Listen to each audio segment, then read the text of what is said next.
Hello, and a huge welcome back to the PDHPE and CAFS podcast. It is week 8 of a very busy term. Term 3 is always a busy one for everyone. So I hope that you have got yourself back up after trials. I know some of you are deep into analysing your students' responses and giving feedback and really working out a clear plan of attack for the next 3 weeks as the students finalise their HSC journey at school and obviously go home and do lots of revision, hopefully, and prepare for the HSC. So I hope you're well. I have had lots of conversations with teachers via email especially and on the phone over the last couple of weeks as we promote renewal of the Health and Movement Science membership as well as welcoming new schools into the membership. So look, I know things are busy.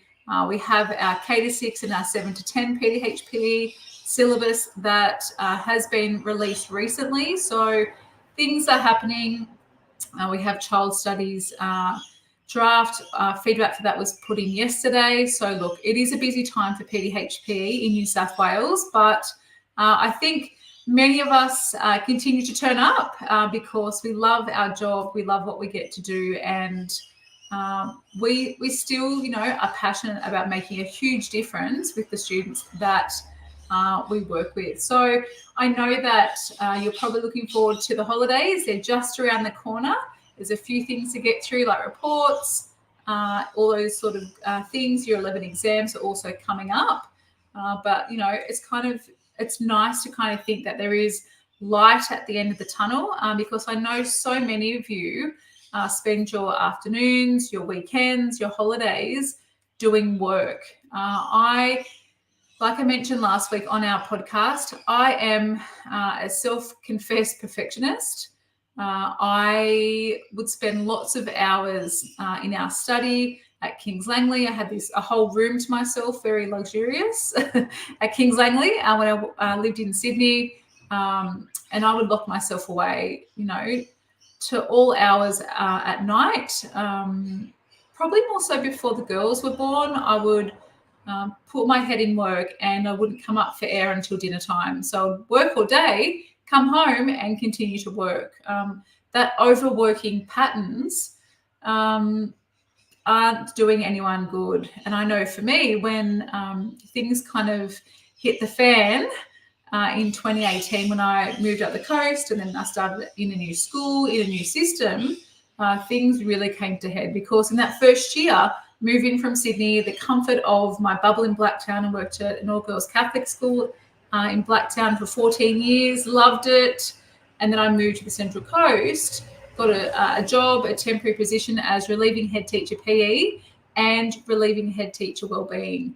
That first term was absolute madness. I don't know how the principal thought I could do two roles, me being very naive and saying yes, because I hadn't worked in that role before. Having 2 of those leadership roles was just absolute madness.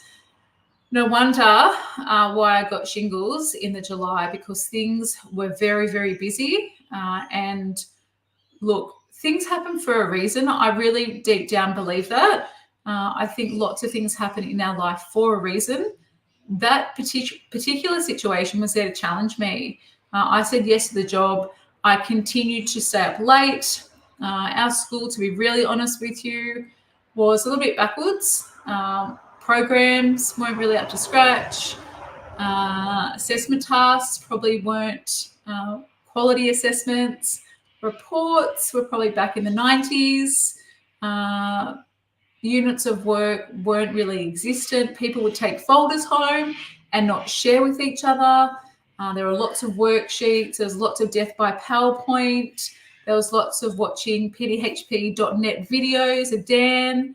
I'm not saying that there's nothing wrong with the videos or, any of the systems that we do have. Ed Rollo, backwards mapping, flip learning, none of that. There's nothing wrong with watching a video, but often that's what the lessons would look like. So I was employed to shake things up a little bit, and I took it upon myself to make lots of drastic changes in such a very short space of time, because I thought that that's what I should be doing, because that's what my boss wanted me to do. And then, look, I was working on the K to 10 syllabus at the time. I was actually New South Wales president. No wonder I got shingles, like literally day one of term 3. I had a rash, and I'm like, oh God, how the hell did this 40, how did I turn 40 yet? Yeah, I think I had turned 40. How did this 40-year-old get shingles? But I think that overworking has been so ingrained in teaching. And if you're someone who doesn't overwork, complete hats off to you. Let me know what your secrets are, because even sometimes now I can feel myself slipping back into some of those old patterns and behaviors. But those hidden costs that, that time that we invest can't be taken back. You couldn't get that time back if you decide to spend hours on your laptop like I did until midnight. And that's what I would do in that first year in 2018. I would sit on my laptop or stand at my laptop, and I would stay up till midnight. I would have a quick sleep. I would set my alarm for the gym. I would get up and go to the gym, and then I would go to work. Then we'd have meetings to all hours in the afternoon for some reason. Death by meeting, and then I'll do it all over again. I'll continue to do work after Daniel went to bed. And look, it was my fault. It was completely my fault. No one was holding a gun to my head, but the pressure that I felt to live up to the expectations of my principal. I was trying to prove myself. I was new to the school, new to the system. I had a really toxic faculty. They didn't support many of the decisions that we were making, principal and myself, and then somehow everything kind of flipped. Anyway, look, it's a massive silver lining, like I said. I don't really regret what happened, because I wouldn't be in this position now if that didn't happen. So that was 2018. Things were okay in 2019, to be honest. And then for some reason, all the wheels fell off in 2020. I think it was a combination of me being thrown under the bus from my faculty. Not everyone, majority of the faculty had some very toxic women that I worked with who made my life a living hell, to be really honest and to be really frank. And the boss started to, started to accept their behaviour as normal. So I decided to leave. I didn't want to put up with that. I'm a really good educator, really good teacher. I absolutely loved the classroom, and I do miss it a lot. But yeah, what was happening to me wasn't healthy at all. I had like a literal pain in my neck, just that funny feeling in my neck. And then I had 2 pains in my neck at work. My phone would buzz, emails would ping, and I would kind of, stop and become quite frantic, thinking about what had I done now. I had done everything my boss wanted me to do. I was a yes girl, and things came back to bite me in the bum. So the reason why I'm sharing that part of my life and part of my journey is because that fueled what I do now. I never, ever want you to feel like you are completely alone in a school. And I've been, I suppose, mentoring a teacher who's going through something very similar. Her head teacher is not supporting her.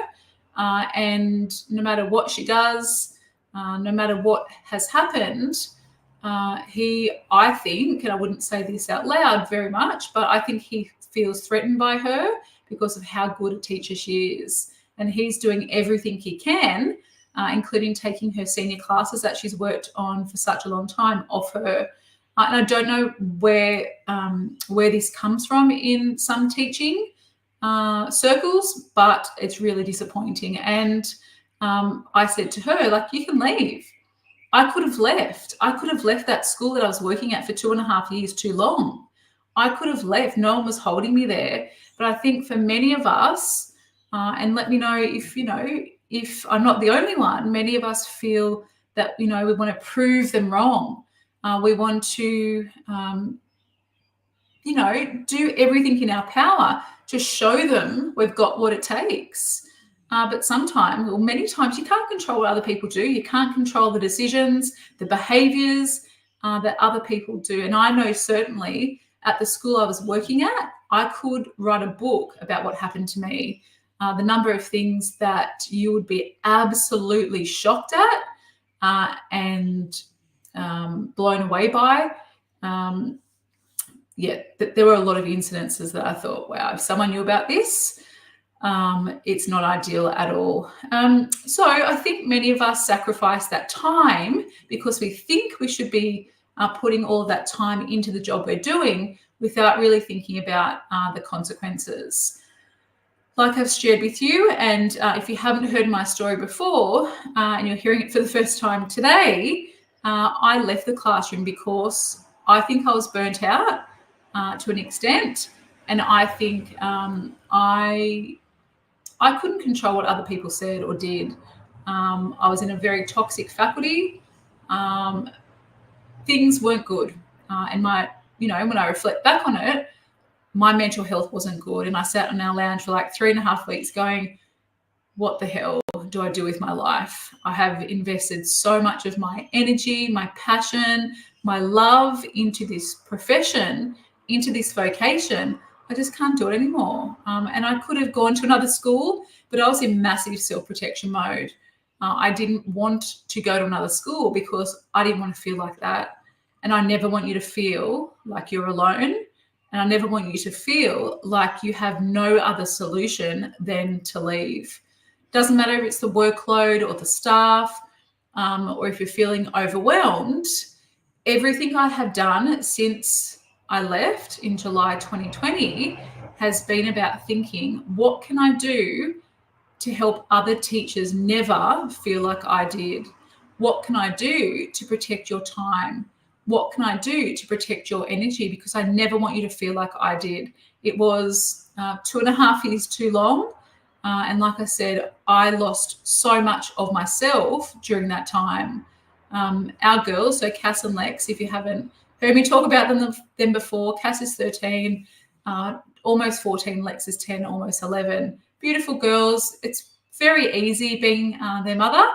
They don't cause too much trouble, but they remember how I was because I was short with them. I was angry.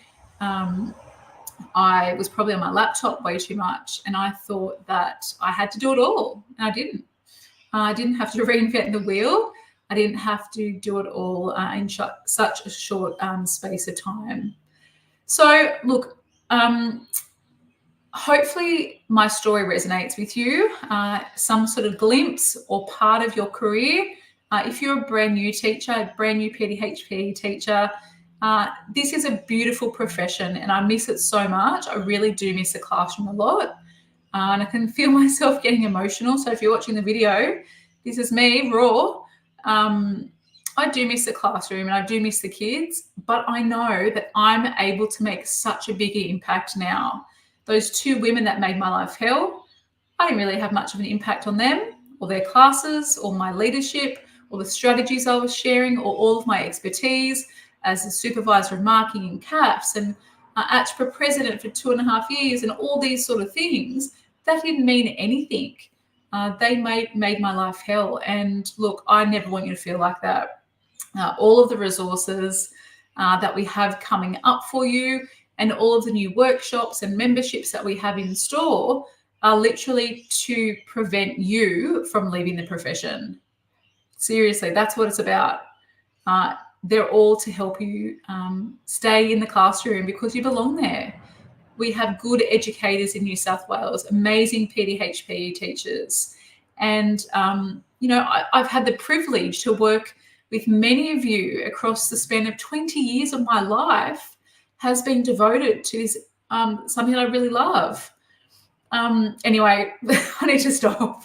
But if you have been checking out our Health and Movement Science membership and you don't want to spend your afternoons, your weekends slogging it away because there are some schools that have said to me, oh, Kel, we're not going to join because we'll just do it ourselves. I'm not sure when you're going to get the time to do that. And I've said that to them, like, tongue in cheek. If you don't join, you don't join, whatever. Like, I can't control that. But look, I know that the time it will save you, literally hundreds of hours with all the resources that we have in store for you that we've already done for year 11, but also for everything that we're just about to start for year 12. I think this has become the biggest membership in PDHPE in New South Wales. And there are a few memberships out there. I know that. I'm in them. I'm in other memberships in New South Wales. And I can guarantee this is going to protect you and save you so much time with the resources, with the connection and collaboration, all that community stuff that you know and love.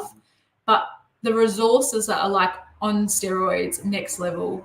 The emotional toll that it's taking on you, overworking and thinking you can do it all on your own, especially if you're a head teacher, especially if you're a coordinator, or even for our K-6 colleagues, even if you're a stage coordinator. I know the time that it does take. So look, if you've listened to me for this long, we would love to have you in the Health and Movement Science membership. We are asking our current members to renew by the end of this term, and also people who would love to join us for lots of support for year 12. Now's your chance to join us. So I would love to show you a little bit inside the membership. I know that I've shown you this before. For some of you haven't seen it, I actually was on the phone to a teacher last Friday. I thought he asked quite a few questions in emails, and I said, I thought to myself, I'm just gonna call him. And Craig is his name. Craig works up at Ballina. He's like, oh, so you are a real person? I'm like, yeah. Don't you listen to me? Don't you watch on social media? Then I thought, actually, everyone's not, doesn't watch everything you do. So anyway, I said to him, look, yeah, I am real. I'm a person, and look, we can't wait to support you. So as I've shared with you guys before, the private podcast has all the transcripts, and we'll start to kick that off again for next term. All the goodies to do with health and movement science. We also have any templates and scaffolds. Many of you know that glossary of keywords is my thing. So we have like posters set up for you guys for that as well, all in here. So that's exciting. And any scaffolds that I already have some, I just haven't uploaded them yet to in here. Syllabus stuff will kind of be loaded as we go. I think the most valuable part are the 2 focus area units of work, in my eyes anyway. That's like, we spent hours and hours and days and months on this. But as I've mentioned before, you get access to all of the content, content point by content point. The key inquiry questions are all mapped here. So you have like the key inquiry question here, and then you have the content point underneath that, and that's the code at the top. All of these are clickable, like you go into the document, you kind of like, it's all connected to each other. They're all clickable links. Obviously, there are some external links here. So we've looked at it, we've made sure it's active. If you come across something that doesn't work, the link is broken, let us know. And the way each of the lessons is set up is like materials, hook, and introduction. If you've listened to any of the Teach Like a Pirate stuff, that's what that kind of is from. Knowledge and understanding of the content, application of content, ideas, and links, reflection and wrap up, homework, formative assessment, and then exam prep question as you go. We know how important that is for the kids, especially at HSC and year 11 level. So all of these are clickable. They'll take you out to an external source, but all of the resources are there. Like, I'm just going to scroll all the way down, literally by each critical inquiry question. So like I said, this took us probably all of like term 1 and a bit of term 2, and then we finished it off in term 2 and a bit of term 3 for the second unit of work. So once you head into the particular folders, sorry, I just have to reshare my screen. When you go into the particular folders, you will then get access to each key inquiry question, and then it's like content, like I suppose, content points in here. So then the resources that you need for that, resources for that, resources for every part of the syllabus. So it's literally like we've gathered it for you. We've created new resources and activities and things that you can use in class, and then we've sorted it out for you in the folders. So look, don't know about you, but you could do it by yourself, or you could access what we've already done for you. So the same again for focus area 2. You'll see the big unit of work that is available through here, like all of the points. This one's quite lengthy in terms of breaking up into bite-sized chunks because it is, you know, a lot of the body system stuff. So look, lots of really cool online resources, activities in here. You know, you've got like tables and things that you can actually use, make a copy, and then you've got that into your own Google Drive. So again, that's for focus area 2. We also have popped into both units of work depth study ideas for you to do it at the time of learning rather than reinventing the wheel and doing a whole separate unit of work. So that's in there as well for you guys to access. And again, once you dive into this, it's all mapped out. So if you want to do some stuff on nervous system, you'll see that's all like mapped out for you. So you can just go to that folder and go, oh, okay, today's lesson is on this. I'm going to open that up for biomechanics or whatever it might be. Obviously, there are stuff on assessment, so assessment task samples. As you can see, oops, there's some templates and stuff. Programs, scope and sequences, the works. And then we'll start to build out everything like Dan and I did for year 11. We'll do that again for year 12. So the podcast will restart, the private podcast, plus all of our online sessions, our masterclasses twice a term. And then obviously all the resources, like the mountains of resources that you'll get when you join us. So as I've mentioned quite a few times, the HMS membership is open for renewal and also registration for brand new teachers and brand new schools. So look, I'm really excited. As you can see, we've got some new shirts, we've got our sign up, lots of things happening, and we're going to start to think about what workshops will look like. We might not do any for next term, but certainly for next year, we have lots of ideas about coming around to New South Wales, like we did with the workshops for year 11, and then add to that K to 6 and 7 to 10. So if you have any questions at all about anything that we've been working on or about the HMS membership or how it works, or if you want to see this recording, obviously this will be on social media, but also uploaded to YouTube.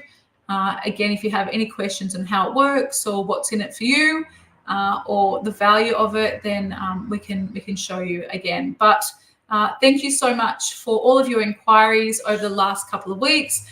I know there's been quite a few emails, and look, I do appreciate your patience because I know, like I've said, back when Dan handed over PDHPE.net to me, there was going to be, you know, that transition period, and we're almost past that, I suppose, 3 months into things. So wishing you all the best with your marking. I'm going to actually share something on social media that I used yesterday for some feedback using 2 AI softwares that you might like to watch. So come back and have a look where those are. But look, if there's anything that we can do to help you, wishing you all the best with post-trial blues. And I'll see you guys again next week. Take care.